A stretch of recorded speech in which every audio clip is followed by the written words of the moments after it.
Good day mga ka-idol. Ilang linggo na lang ay mag-uumpisa na nga ang PBE Annual Rookie Draft. Iilan na sa mga pangalan ang nagbigay na ng hint na papasok sa PBE Annual Rookie Draft. At isa sa mga posibleng draft prospect dito ay itong si DJ Pinner.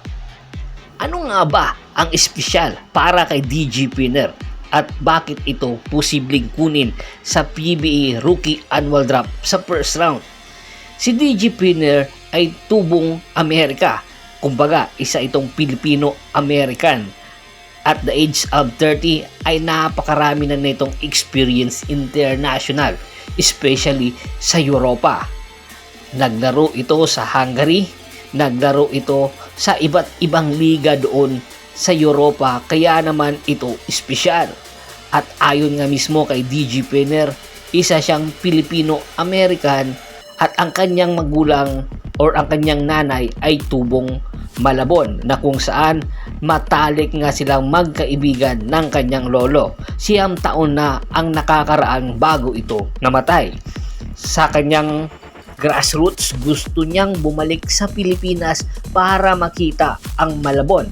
At sa katunayan, ipinangako pa niya sa kanyang lolo na gusto niyang maglaro para sa national team ng Pilipinas or i-represent ito international ang Pilipinas. Si DJ Pinner ay nakita ito ni Coach Charles Cho. Sa katunayan ay isinama na nga ito sa lineup ni Coach Charles Cho para sa SGA or Strong Group Athletic na magre-represent sa paparating na July sa Jones Cup. Ito ay high flyer na point guard na mayroong height na 6'6". At ang pinaka-espesyal kay DJ ay mala Jamal Franklin daw itong gumalaw. Kumbaga, mala import ang galawan ng Pilipino-American na ito. At malaki ang posibilidad, ayon nga kay Coach Charso, ay inaasikaso niya na ang mga papers tinutulungan si DJ na magkaroon ng career dito sa Pilipinas.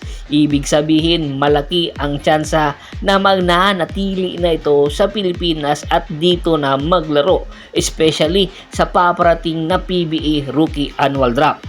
Alam nyo ba na ang Converge Fiber Xers ang nagmamay-ari ngayon sa kanya? Kumbaga, tinatago pala ito ng Converge Fiber Xers para hindi ito ma-scout ng SMC. Pero diniklara na nga ito ng SGA na paglalaruin nila. Kaya aabangan natin kung anong moves ang gagawin ng Converge para makuha itong si DJ Pinner. At take note, hindi lang si DJ Pinner ang mga draft prospect na paparating na annual rookie draft. Isa ring Filipino-American ang posibleng maglaro na dito sa Pilipinas.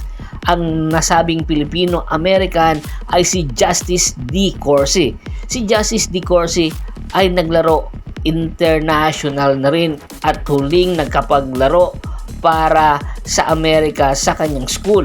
Napakarami ng kanyang experience sa Amerika at ayon nga sa isang report, inihahalin tulad ito sa big man ngayon na rookie ng Rain or Shine Elasto Painters na si Kate Dato. Sa height ni Justice D. Corsi na 6'7" ay malaki ang posibilidad kung magiging available pa ito sa number 3 or number 4 pick, ay malaki ang tsansa na ang kanyang magiging destinasyon ay ang Rain or Shine Elasto Painters.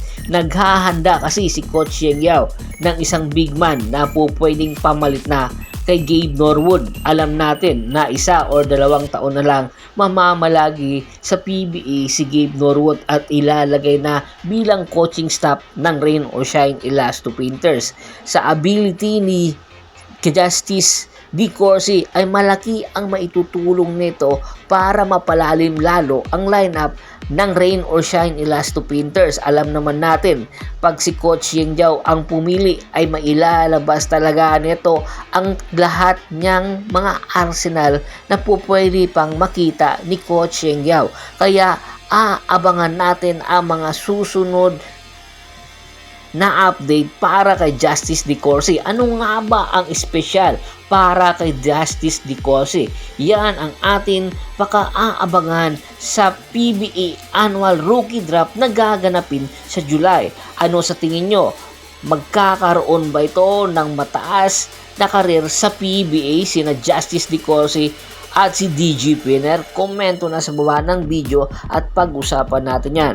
Once again, this is Percival Monteron at your service. Don't forget to subscribe my sports channel at don't forget to click the notification bell button para nga maging updated palagi sa kwentuhan. At bago pa man natin tapusin ang ating kwentuhan, shout out muna tayo sa ating mga solid na followers na laging sumusuporta sa atin. Kay Kagawad Kat sa Kinudukusin ng Hagonoy, Bulacan, Adrian Dulay at sa Dulay Family, Ronald Bersubidad, Ricky Lanza ng Ricky Rider TV ng Tansa, Cavite, Yornel Belches, Yonel Alicante, Telemart Pangilinan at Michael Pangilinan ng Apalit City, Pampanga.